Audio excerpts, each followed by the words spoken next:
Only in the last moments of human history have we been able to get the resources that we need from shops, to get our medicines from doctors and from pharmacies. For centuries, for thousands of years, human beings have needed to gather the resources that they need from nature. And through hundreds of years of history in the UK, one of the chief places for gathering those resources has been the common. Commons have been places for gathering food, for grazing livestock, for gathering the timber and wood that we need to make our houses and to burn in our homes. As a result of centuries of management for natural resources, commons have also become crucially important sites for wildlife.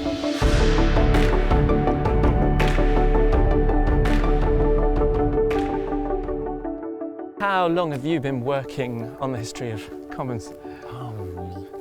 Decades. Forever. Well, I mean, alongside other stuff. No, you can't ignore them, particularly in a place like Norfolk where they were so important, and they are still such wonderful places to go to, both for the wildlife and for the history. Tom, how has human resource use shaped this landscape and over what time frame? Fundamentally, and over a very long period of time, until relatively recent time. What you've got here is the remains of something which would have been common, if I can use that phrase, much more common in Norfolk before the start of the 19th century. The main thing you're looking at is the grass, of which there's a lot, and that is the main use for common, really. It's for grazing. People have a right to graze, and the people who have the right to graze are normally those people living on the common. And if you go to most commons, not all but most, you'll find there's houses scattered around the edge of the common. So grazing is the first and most important one.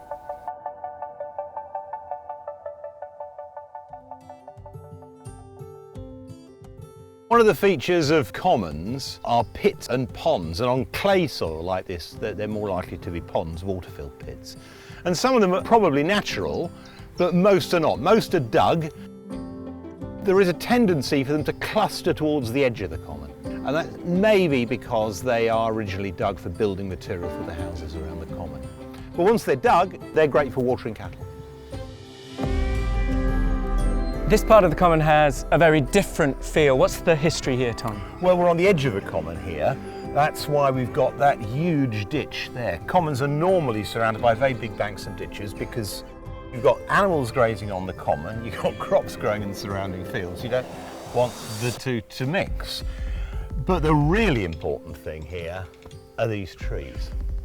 And this is a rare survival of something that was normal, really, on the common, particularly on the clayland commons, which is that it's very difficult for trees to be established if everyone's grazing it. If a tree falls down, if you replant it, then someone like you will come along with their animal and graze it off, right? And people have often assumed that means commons just become treeless. And they did develop regulations, and the regulations were you could fence off a portion of the common for planting pollarded trees for your own use, and they called them plantings. But they had to be near your gates. In other words, they're on the edge of the common, near where your farmhouse is. And this is the remains of a planting. So you've got a series of oak pollards, not terribly old, but they're in straight lines, they've been planted.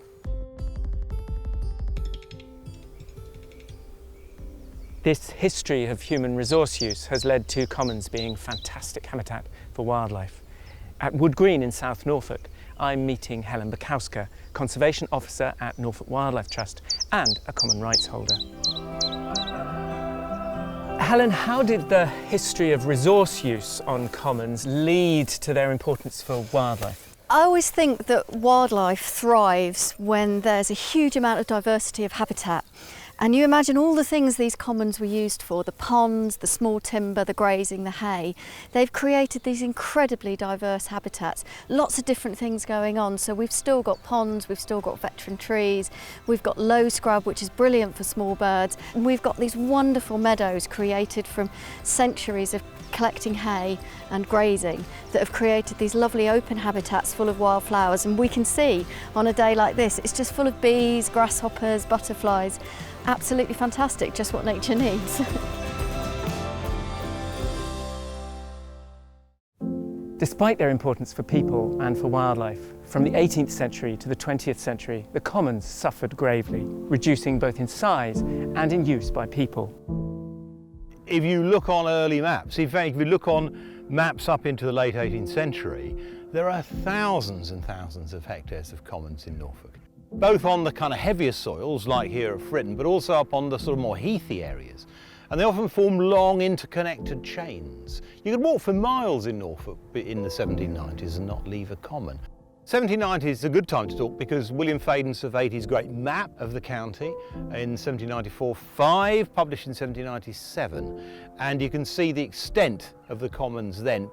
But that's the last point really, you see it like that, because soon after that there's a massive wave of enclosure. They're privatised in effect.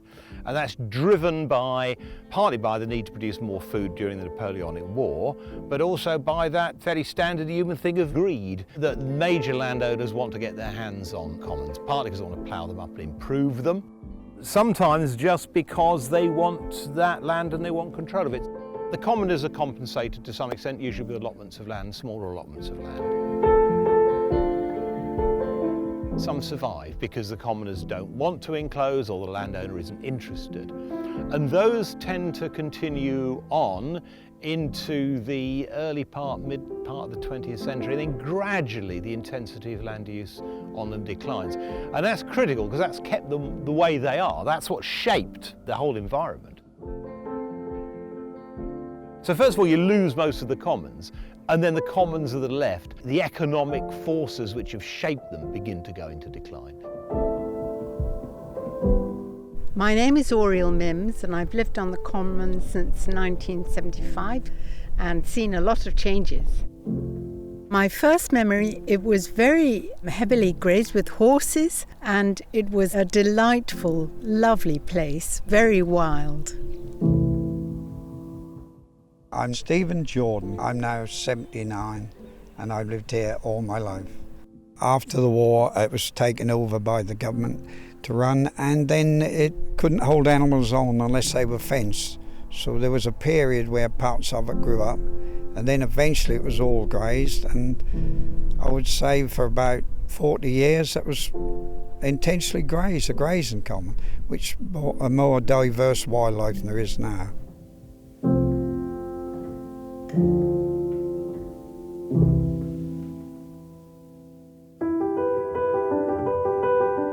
The decline in the commons, of course, had an impact in wildlife right across the landscape, and I'm meeting Mike Toms, Head of Communications at the British Trust for Ornithology, to find out more.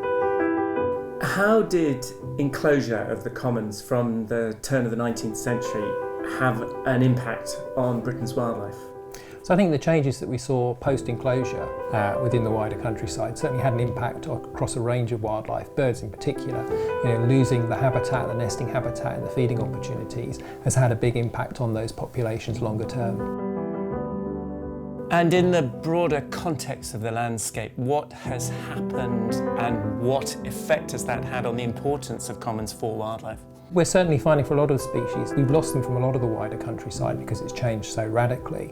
And if you have places like commons that are still in existence, that still have some of that habitat, then that's where you're going to find those species. In those commons, they've got the feeding opportunities for the birds because you've still got that unmanaged grass, and within it you've got the nesting opportunities in terms of the scrub, which is so important for many breeding birds.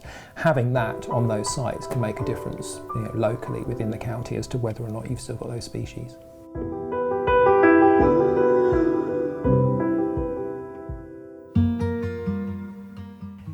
As we've heard, in the past 200 years there's been a catastrophic decline in the area of commons and in their use by people for natural resources. And as a result, there's been a huge decline in their wildlife.